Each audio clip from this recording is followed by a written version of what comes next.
آج میں آپ کی خدمت میں ایک نہایت ہی مجرب اور آزمودہ وظیفہ لے کر آیا ہوں جو خاص طور پر ذو الحج کے آخری ایام یعنی 25 ذو الحج سے 30 ذو الحج تک کے دنوں میں پڑھا جاتا ہے۔ اگر آپ کسی مصیبت، پریشانی یا کسی ایسی مشکل میں گرفتار ہیں جو کسی طرح دور نہیں ہو رہی تو یہ عمل انشاءاللہ آپ کے دل کو سکون اور زندگی کو آسانی عطا کرے گا۔ السلام علیکم دوستو، دنیا کی زندگی آزمائشوں کی جگہ ہے۔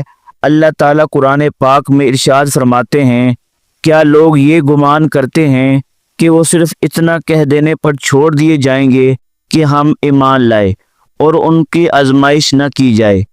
مشکلیں اور پریشانیاں دراصل اللہ کی طرف سے بندے کی آزمائش ہوتی ہے تاکہ یہ دیکھا جائے کہ بندہ صبر کرتا ہے یا شکوہ، اللہ پر بھروسہ کرتا ہے یا مایوس ہوتا ہے۔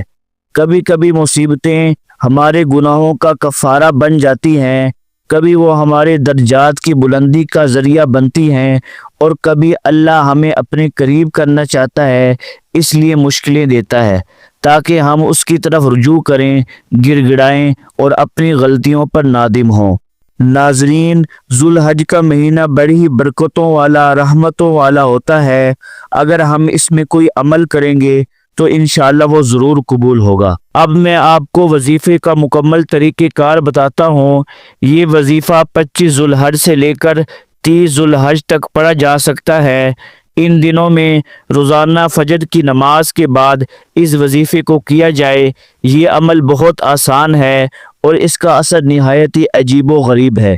جو شخص اس وظیفے کو صدق کے دل سے کرے گا، اللہ کی رحمت سے اس کی پریشانی دور ہو جائے گی، اس کا دل مطمئن ہوگا اور جو بھی حاجت ہوگی وہ پوری ہوگی انشاءاللہ۔ سب سے پہلے آپ نے نماز فجر ادا کرنی ہے۔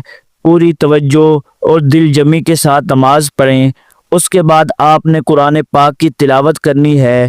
اس کے بعد آپ نے اللہ تعالیٰ کا ذکر کرنا ہے، سبحان اللہ، الحمدللہ، اللہ اکبر، لا الہ الا اللہ۔ یہ کلمات دل کو سکون دیتے ہیں اور اللہ کی رحمت کو متوجہ کرتے ہیں۔ چوتھا کام آپ نے یہ کرنا ہے کہ جب سورج بلند ہو جائے یعنی اشراق کا وقت ہو جائے تو آپ نے 2 رکعت نفل اشراق پڑھنی ہے۔ اس کے بعد جو اصل وظیفہ ہے، آپ نے سورۃ توبہ کی آخری 2 آیات ہیں، سورۃ توبہ کی آخری 2 آیات ہیں، ان کو 11 مرتبہ پڑھنا ہے۔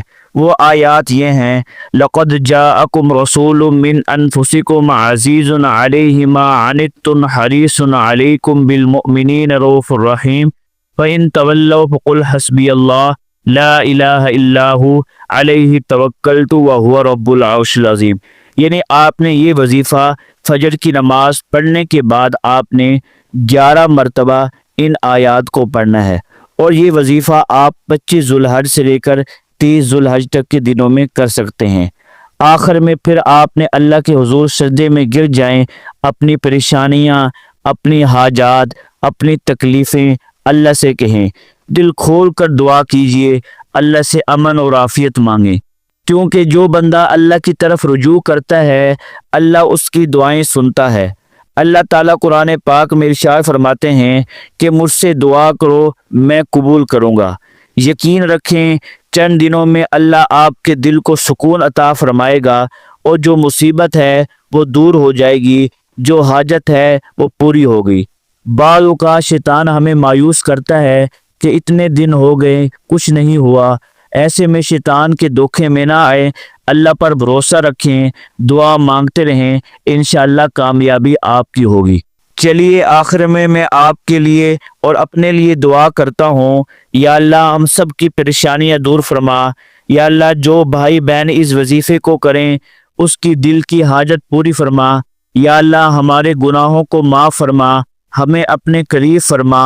یا اللہ ہمیں مصیبتوں سے بچا، امن اور سکون عطا فرما۔ آخر میں ایک بات کہنا چاہوں گا کہ اس وظیفے کو پورے یقین، خلوص اور توجہ کے ساتھ کیجیے، جلد بازی نہ کیجیے، اللہ کی رحمت کا انتظار کیجیے، نیکی کے کاموں کو جاری رکھیں، نماز، قرآن اور صدقے کا اہتمام کیجیے۔